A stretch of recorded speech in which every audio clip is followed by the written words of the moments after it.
মেরাজের ঘটনা আমরা জানি না? আল্লাহ তাআলা সূরাতুল ইসরাতে বলেন, সুবহানাল্লাযী আসরা বিআবদিহি লাইলাম মিনাল মাসজিদিল হারামি ইলাল মাসজিদিল আকসা। মসজিদুল হারাম থেকে আল্লাহ তাআলা বিষ্ণু ইসলামকে মসজিদুল আকসাতে নিয়ে গিয়েছেন। এই ইসরা মেরাজ দুই পার্ট।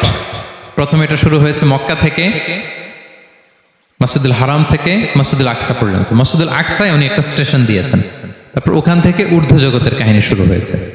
আল্লাহ তাআলার স্পেশাল কিছু নিদর্শন দেখানোর জন্য, বিষ্ণু ইসলামকে সান্ত্বনা দেওয়ার জন্য, ওনার মন ভালো করে দেওয়ার জন্য আসমানে ইনভাইটেশন পাঠিয়েছেন। আল্লাহু আকবার। কোন নবীকে আল্লাহ তাআলা এই মর্তবা দেন নাই, বিষ্ণু ইসলামকে দিয়েছেন। ইউনিক ফিচার, কেউ পাননি এটা।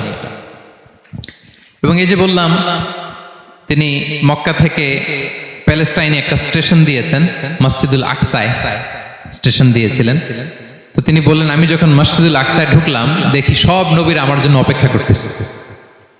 সকল নবীরা, আমার আগে যত নবীরা এসেছিল সব নবীরা অপেক্ষা করতেছে। ফাহানাতিস সালাহ, নামাজের ওয়াক্ত হলো। ফাআমামতুহুম, এই সব নবীদেরকে নিয়ে আমি নামাজের ইমামতি করেছি।